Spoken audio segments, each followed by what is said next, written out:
स्वागत है आपका अपने स्टडी चैनल NCERT अड्डा 2.0 में।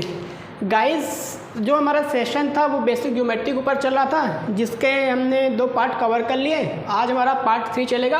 पार्ट 3 में क्या जो टॉपिक होगा हमारा होगा एंगल। पार्ट 3 की जो टॉपिक होगी वो होगी हमारी एंगल, ठीक है। और ये जो एंगल का जो टॉपिक है ये भी लगभग 2 से 3 पार्ट में होगा, ठीक है, जिसमें हम एकदम बारीकी से एंगल्स को देखेंगे, एंगल की डेफिनेशन देखेंगे, उसका हिंदी वर्जन एक्सप्लेनेशन देखेंगे, ठीक है, उसके डायग्राम देखेंगे। तो ऐसे कर करके थोड़ी वीडियो थोड़ी लंबी हो जाती है, लेकिन हम छोटी छोटी चीज़ें देखेंगे। तो प्लीज़ वीडियो को स्किप ना करें और देखें, ठीक है। और अगर जिसको लगता होगा कि वीडियो में ज़्यादा लेक्चर है या फिर ज़्यादा बोल रहे हैं सर, तो आप प्लीज़ थोड़ा वीडियो की स्पीड बढ़ा कर देख लें, है ना, तो जल्दी हो भी जाएगा, आपको समझ में भी आएगा। मैं पढ़ाऊँगा डिटेल से ही, क्योंकि है ना, फिर अगर शॉर्टकट में पाएंगे तो बहुत सी चीज़ें क्या होती है छूट जाएंगी यहाँ पे, तो जो कि बच्चों को फिर आती समझ में नहीं है। तो हम आते हैं अपने अगले टॉपिक की तरफ, अगले पार्ट की तरफ। हमारा जो पार्ट 3 चल रहा है, बेसिक ज्योमेट्री का पार्ट 3 है, जो हमारा एंगल। तो एंगल की डेफिनेशन लिखी हुई है, an angle is made up of 2 rays that have same end point. Angle क्या होता है? 2 रेज से मिलकर एंगल बनता है। आप ऐसा समझ जाइए, 2 रे हैं आपके पास, एक आपका रे ये दे दिया रे 1, ठीक है, और एक आपका बना दिया मैंने रे 2, यहाँ पे बना दिया, ये आ गया रे 2। ये जब 2 रे आपस में मिल जाएंगे तो क्या कहलाएंगे? एंगल बनेंगे, ठीक है। क्या बनेंगे? एंगल बनेगा। अब बोलोगे सर कैसे एंगल? ये 2 रे आपको इसको मिला देंगे तो एंगल कैसे बनेगा? मैंने एक ये रे लिया और एक ये रे ले लिया, अब एक एंड पॉइंट आप एक एंड पॉइंट आप है, तो इसको मैं एंगल बोलेंगे क्या? नहीं बोलेंगे एंगल, ठीक है। अगर एंड पॉइंट आप इनको काउंट करोगे तो ये एंगल नहीं कहलाएगा। तो सर एंगल कब कहलाएगा? तो बेटा डेफिनेशन में देखो, डेफिनेशन में क्या लिखा है? That have same end point. 2 ऐसे रेज हों जिनका एंड पॉइंट क्या हो? सेम। एक रे आपका ये, सेकंड रे ये है। अगर मैं इसको ऐसे रखूँगा तो लगभग दोनों का एंड पॉइंट यहाँ पे आ रहा है, ठीक है। तो फिर यहाँ पे जो एंगल फॉर्म होगा ये आपका कहलाएगा, जो भी मतलब फिगर फॉर्म होगा वो फिगर आपका कहलाएगा एंगल। बात आ गई? तो ये जो आपके जो रे हैं आप इसको एक ही एंड पॉइंट पर रखिए, एक एंड पॉइंट ये, एक रे इधर गया और एक रे आपका ये आ गया, ठीक है। ये एंड पॉइंट सेम है, ठीक है। An angle is made up of 2 rays, ठीक है। आपका ये रे 1 और रे 2, 2 रे हैं, ठीक है। और दोनों रे का जो एंड पॉइंट है क्या है? एंड पॉइंट सेम है, एंड पॉइंट सेम है, ठीक है। तो अगर एक ही एंड पॉइंट पे अगर 2 रे बन रहे हैं, एक ही एंड पॉइंट पे अगर 2 रे बन रहे हैं या फिर ज्वाइन हो रहे हैं, तो वहाँ पे जो भी फिगर फॉर्म होगा वो कहलाएगा आपका एंगल, ठीक है। आई बात समझ में कि नहीं आई? An angle is made up of 2 rays. Angle जो होता है 2 रे से मिलकर बनता है, ठीक है। और जो दोनों रे का जो एंड पॉइंट होना चाहिए सेम होना चाहिए, दोनों रे का एंड पॉइंट सेम होना चाहिए, इस तरह का, ठीक है। अगर ये इस तरह का है, यहाँ इसको रख दें, इस तरह का, ठीक है। ये आपका रे 1, ये रे 2, ठीक है। अब इन दोनों रे के बीच के जो एंगल एंड पॉइंट यहाँ पे देखिए, ये दोनों क्या है? सेम है। ये आपका क्या कहलाएगा? रे कहलाएगा, रे नहीं एंगल कहलाएगा, ठीक है। अब इनके भी नाम अलग अलग हैं। जो एंगल है तो उनको तो हम तो नाम बोलेंगे नहीं, ठीक है। एंगल मतलब कि जो रेस हैं उनको रे तो हम बोलेंगे नहीं, ठीक है। तो इनके भी अपने अलग अलग नाम होते हैं। तो पहला है हमारा वर्टेक्स। क्या है वर्टेक्स? वर्टेक्स की डेफिनेशन क्या लिखी हुई है? The end point at which the 2 rays meet. ऐसा एंड पॉइंट, यहीं पर बता दूँ, ऐसा एंड पॉइंट जहाँ पे 2 रे क्या होते हैं? मिलते हैं। एक रे ये हो गया और एक रे ये हो गया, ठीक है। ये R1 R2 रे दे रहा हूँ मैं, R1 R2 मतलब रे 1 रे 2, ठीक है। R1 R2 का मतलब होगा रे 1 रे 2, ठीक है। यहाँ पे क्या लिखा है? The end point at which 2 rays meet. ऐसा एंड पॉइंट जहाँ पे 2 रे क्या होते हैं? मीट करते हैं, is called the vertex of an angle. तो ये जो एंड पॉइंट है, यही एंड पॉइंट क्या कहलाएगा? आपका एंगल का वर्टेक्स कहलाएगा। ये एंड पॉइंट क्या कहलाएगा? वर्टेक्स कहलाएगा एंगल का। आई बात समझ में? वर्टेक्स क्या होता है? किसी एंगल के वर्टेक्स को जो रेज होती हैं, किसी एंगल की जो रेज होती हैं जिस एंड पॉइंट पे मिलती हैं, वही एंड पॉइंट कहलाएगा वर्टेक्स। जिस एंड 2 रेज हैं, ये 2 रेज जिस एंड पॉइंट पे मिलेंगी, यही एंड पॉइंट क्या कहलाएगा? आपका वर्टेक्स कहलाएगा। अब इसके बाद हम आते हैं आर्म्स की तरफ। तो आर्म्स में लिखा हुआ है each of the rays that form an angle, वे सारे रेज जो एंगल को फॉर्म करते हैं, ठीक है। एक रे ये हो गया, एक रे ये हो गया, ठीक है, और एक रे ये हो गया, ठीक है। ये दो रे हो गए। अगर मैं इसको नाम दे दूँ ओ, तो OR1 एंड OR2, ये दो रे हो गए ना, रे का नाम होगा OR1, यहाँ से यहाँ तक की लेंथ O से R1 तक की OR1 OR2। ये आपके क्या कहलाएंगे, आपके कहलाएंगे आर्म्स। क्या कहलाएंगे, आर्म्स। क्या कहलाएंगे, आर्म्स। मतलब कि ये क्या है आपका आर्म, आर्म 1 आर्म 2, ठीक है। इतनी बात आई कि नहीं समझ में? नहीं आए तो बताओ जल्दी। पहले तो वीडियो को, अगर नहीं आई हो तो वीडियो को रिवाइंड करके देखें, और आ गई हो तो अच्छी बात है, ठीक है। तो हमने यहाँ पे देखा एंगल, देखा एंगल क्या होते हैं, दो रे अगर सेम एंड पॉइंट पे मिल रहे हैं तो वहाँ पे जो फिगर फॉर्म होगा वो क्या कहलाएगा, आपका एंगल। उसके बाद हमने देखा एंगल्स में भी क्या कहलाएगा, जहाँ पे जिस एंड पॉइंट पे दो रे मिलते हैं उसे कहते हैं वर्टेक्स। और जो दो रे या दो या फिर दो से अधिक रे, ठीक है, जो दो या दो से अधिक रे जो एंगल को फॉर्म करते हैं, तो वो जो रेज होते हैं उनको कहते हैं आर्म, ठीक है। अभी हमने यहाँ पे देखे रे की कुछ देखे, रे के पार्ट्स देखे। वीडियो को पॉज करें और नोट डाउन करें। फिर हम आते हैं टाइप्स ऑफ एंगल की तरफ। वो टाइप्स ऑफ एंगल ही लेते हैं, ठीक है। टाइप्स ऑफ एंगल देखते हैं, इनकी साइड का नाम भी दिए यार, अभी वो देखते हैं, उसके बाद आएंगे अब टाइप्स ऑफ एंगल में, ठीक है। तब तक के लिए वीडियो को पॉज करें। Types of side of an angle, ठीक है। किसी भी एंगल की जो साइड होती है उनके टाइप्स की तरफ। अभी हमने उनका नाम देखा, आर्म 1 आर्म 2 देखा, ठीक है। लेकिन आप उसको आर्म 1 आर्म 2 तो बोलोगे नहीं, तो उनके भी अपने नाम होते हैं। तो हम देखते हैं किसको क्या बोलते हैं, ठीक है। तो यहाँ पे मैंने हेडिंग लिखा, क्या लिखा, types of side of an angle. किसी भी एंगल की जो साइड होते हैं उनके टाइप को क्या कहते हैं, ठीक है, उनके नाम को क्या कहते हैं। तो पहला है इनिशियल साइड। क्या है पहला, इनिशियल साइड। यहाँ पे आप बना दीजिए, आपने लिखा side of an angle, sides of angle, ठीक है।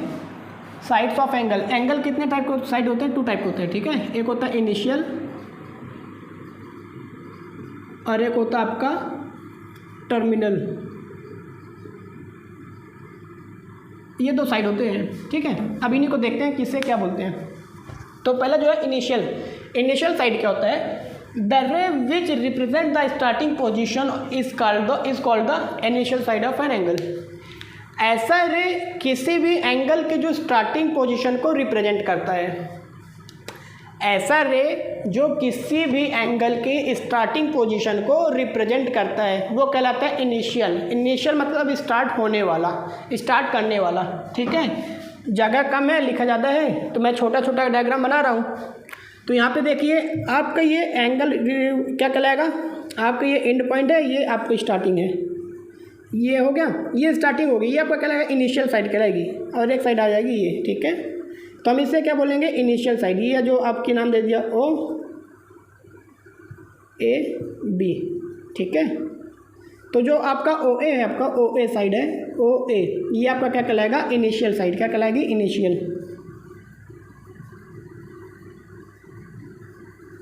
ये कहलाएगी आपकी, ये वाली जो साइड है ना, यहाँ से लेके यहाँ तक ये आपकी कहलाएगी इनिशियल साइड, ठीक है।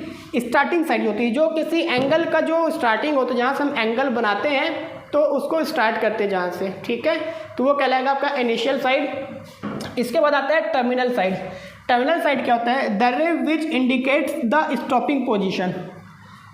ऐसा रे जो किसी एंगल की एंडिंग पोजीशन को इंडिकेट कर रही है। ये आपका एंगल, ये स्टार्टिंग हो गया, यहाँ से शुरू, पहले बेस लाइन जो होती है, बेस लाइन होती है, उसी को बोलते हैं क्या, स्टार्टिंग, टर्मिनल, वो सॉरी इनिशियल साइड, ठीक है। ये आपकी इनिशियल साइड हो गई। फिर मैंने यहाँ से क्या किया, एंगल को, एक रे को लाकर हल्का से उठा दिया ये, और यहाँ पर लाकर रोक लिया, ठीक है। तो ये जो सेकंड मैंने यहाँ से उठाकर यहाँ पे लाकर रोका है, ये जो साइड है ये जो मूव कर रही है, ठीक है, ये आपकी कहलाएगी टर्मिनल साइड, ठीक है। ये क्या कहलाएगी, टर्मिनल। ये तो आपकी फिक्स्ड रहेगी, इनिशियल साइड फिक्स्ड रहेगी, इसको हमें कुछ करना नहीं है। जो भी एंगल होगा इसको मूव करेंगे, टर्मिनल साइड को मूव करेंगे, ठीक है। तो ये क्या कहलाएगी, स्टॉपिंग पोजीशन क्या कहलाएगी आपकी, टर्मिनल साइड। यहाँ पे वही लिखा हुआ है, दस रे which indicate the stopping position is called the terminal side of an angle. जो ऐसा साइड जो किसी एंगल की स्टॉपिंग पोजीशन को रिप्रेजेंट करे वो कहलाएगा टर्मिनल साइड। ठीक है, आप यहाँ पे बना दो, आपने ये बनाया, ये लिया ओ ए बी, ठीक है, तो ये जो आपका ओ बी कहलाएगा, ओ बी ये आपका कहलाएगा टर्मिनल। जगह थोड़ा कम मेरे बोर्ड में, ठीक है, ये क्या कहलाएगा आपका टर्मिनल साइड। टर्मिनल साइड लिख लेना, ठीक है, टर्मिनल साइड। ये आपकी कहला जाएगी इनिशियल, ये क्या कहलाएगी इनिशियल, और ये कहलाएगी आपकी टर्मिनल। जैसे आप देखिए अगर जो, तो ओ ए क्या है आपका इनिशियल फिक्स्ड पॉइंट, इसके बीच की जो दूरी बना रही है ये बना रही है ओ बी, तो ये आपकी ओ बी क्या कहलाएगी टर्मिनल। ठीक है, इतनी बात आ गई, समझे कि नहीं आई। इनिशियल साइड किसी भी एंगल की बेस साइड होती है, जहाँ से हम किसी एंगल के जो सबसे नीचे लाइन ड्रॉ करते हैं, एंगल को बनाने के लिए सबसे नीचे जो पहली लाइन ड्रॉ करते हैं उसका कहते हैं इनिशियल साइड। फिर उसके बाद जो मेजरमेंट करके जो लाइन ड्रॉ करते हैं, आपने एक लाइन बनाया 90 डिग्री यहाँ पे मेजरमेंट किया, फिर ज्वाइन कर दिया, तो ये जो आपने पहले लाइन बनाई थी ये आपकी कहलाएगी इनिशियल। आई जो मेजरमेंट पॉइंट को मेजरमेंट किया जिससे, ये कहलाएगी आपकी टर्मिनल। इतनी बात आ गई। फिर ठीक है, फिर इसके बाद आता है एक मैंने फैक्ट लिखा है यहाँ पे। फैक्ट में क्या लिखा हुआ है, curved arrow points from initial side to the terminal side. ये जो एंगल होते हैं, एंगल के बीच की जो डिस्टेंस जो एरो होती है, आपका एंगल 1, ये एंगल 2, ठीक है, ओ ए बी, ठीक है। अभी इन दोनों के बीच जो डिस्टेंस होता है इसको किसी एरो से रिप्रेजेंट करते हैं। एरो से रिप्रेजेंट करते हैं, तो ये जो एरो होता है जिससे हम रिप्रेजेंट करते हैं, इसका जो डायरेक्शन होगा वो इनिशियल साइड से टर्मिनल साइड की तरफ होता है। ऐसा होगा, ये जो एरो होगा इनिशियल साइड से टर्मिनल साइड की तरफ। अगर आप इसको ऐसा कर दोगे कि आपने ऊपर ला कर ये कर दिया और एरो ऐसे बना दिया, तो ये आपका डायग्राम भी गलत हो जाएगा। ये बात ध्यान रखिएगा, जो एरो होता है, एरो की जो साइड होती है वो क्या होती है, इनिशियल साइड से टर्मिनल साइड की तरफ मूव करती है। इनिशियल साइड से टर्मिनल साइड की तरफ, थोड़ा बड़ा बना दे रहा हूँ, यहाँ पे बड़ा दिखेगा, ये इनिशियल साइड से टर्मिनल साइड की तरफ, ठीक है, इनिशियल टू टर्मिनल साइड की तरफ मूव करती है एरो। तो यहाँ पे वही फैक्ट की बात है, याद रखिएगा। Curved arrow point from the initial side to the terminal side, ठीक है। किसी भी एंगल की जो एरो होती है, कर्व्ड एरो होती है, जो एंगल को बताती है वो इनिशियल साइड से टर्मिनल साइड की तरफ मूव करती है, ठीक है। तो हमने यहाँ पे देखा आपके टाइप्स ऑफ साइड देख लिए, टर्मिनल साइड देखा, इनिशियल साइड देखा, और एक फैक्ट भी देखा एरो से रिलेटेड, ठीक है। और इसी के साथ में वीडियो में मैंने 1-2 नोट लिखे हैं, इसको भी देख लें। देन इसके बाद हम आगे अपने अगले पार्ट की तरफ, जहाँ पे देखेंगे टाइप्स ऑफ एंगल। एंगल की अगर कितने डिग्री का एंगल हो तो उसको क्या बोलते हैं, नाम देखेंगे एंगल्स के, ठीक है। तो यहाँ पे हमारा नोट लिखा है, मैंने नोट लिखा है यहाँ पे। जो पहला नोट है, this side of an angle is depends on the rotation up to terminal side, ठीक है। किसी भी एंगल की जो साइड होती है, मतलब कि एंगल की जो साइड, मतलब एंगल किधर मूव करेगा, वो उसकी रोटेशन साइड मतलब टर्मिनल साइड पे डिपेंड करती है। कि आपके जो बेस साइड हो गया ये, ठीक है। अगर आपका टर्मिनल नीचे मूव कर रहा है तो नीचे देखेंगे, ऊपर मूव कर तो ऊपर देखेंगे, अगर एकदम स्ट्रेट मूव कर गया तो स्ट्रेट भी देखेंगे, ठीक है। तो ये हमें नहीं देखना है कि आपका इनिशियल साइड किधर है, टर्मिनल साइड किधर मूव कर रहा, जिधर टर्मिनल होगा वही आपका क्या होगा, साइड होगी एंगल की। ये बात याद रखनी है। बोर्ड में जगह कम है, यहीं पे बना रहा हूँ मैं, इसको हटा दूँ। ये आपकी इनिशियल साइड हो गई, हमें ये नहीं देखना है टर्मिनल साइड। अगर मैं यहाँ पे लाकर टर्मिनल ये बना दिया तो इसका डायरेक्शन इधर हो जाएगा, अगर मैंने टर्मिनल इधर बना दिया तो इसका डायरेक्शन इधर हो जाएगा, ठीक है। ये याद रखिएगा, ये देखना है कि जो एंगल की जो साइड होती है वो टर्मिनल साइड पे डिपेंड करती है। सेकंड मैंने लिखा, the amount of this rotation is called the measure of the angle. और ये जो टर्मिनल साइड जितना मूव करेगी, जितने डिग्री मूव करेगी, वही उसकी मेजरमेंट कहलाएगी। अगर इतना मूव किया, सपोज 90 से कम है, एक्यूट एंगल बनेगा, ठीक है। 90 से कम लगभग 60 हो गई है, ठीक है। तो 60 डिग्री मैंने कम कर दिया 50, और कम किया 40, मैंने बढ़ा दिया 90 डिग्री, और ज़्यादा कर दिया 90 ज़्यादा ऑब्ट्यूज एंगल बन जाएगा, ठीक है। तो ये जो एंगल बन रहा है 90, 40, 30, ये आपकी इसकी दूरी पे डिपेंड करेगा, कितना ज़्यादा मूव कर रही है। जितना कम मूव करेगा इनिशियल पॉइंट के, जितना पास रहेगा एंगल उतना छोटा, और इनिशियल पॉइंट से जितना दूर जाता जाएगा उतना उसका जो एंगल होगा उतना बड़ा, ठीक है। द प्रोबेबिलिटी का the amount of this rotation is called the measure of an angle, कि जो भी इसकी जो रोटेशन होगा, जितना रोटेट करेगा ये, वही उसका क्या कहलाएगा, ये वही एंगल का मेजरमेंट कहलाएगा। आई बात समझ में? तो बच्चों उम्मीद करता हूँ वीडियो आपको पसंद आई होगी। अब अगला पार्ट 4 में हम देखेंगे टाइप्स ऑफ एंगल, एंगल के टाइप्स देखेंगे, देन फर्दर उसको भी आगे कंटिन्यू करेंगे, ठीक है। और इसी के साथ साथ यार, अगर वीडियो को पसंद आई हो तो प्लीज़ लाइक करें, सब्सक्राइब करें और ज़्यादा से ज़्यादा अपने दोस्तों में शेयर करें। मेरी वीडियो थोड़ी लंबी हो जाती है ज़रूर, लेकिन मैं जो भी चीज़ बताता हूँ डिटेल्स बताता हूँ ना, कोई चीज़ कोशिश अपने साइड से ही करता हूँ कि कुछ चीज़ छूटे ना। आई बात समझ में? और वीडियो को अगर एक बार समझ नहीं है तो प्लीज़ दोबारा रिवाइंड करके भी आप लोग देख के समझ सकते हो, ठीक है। मिलते हैं अगले पार्ट की तरफ, बेसिक ज्योमेट्री के अगले पार्ट की तरफ, पार्ट 4 की तरफ। तब तक के लिए बाय बाय।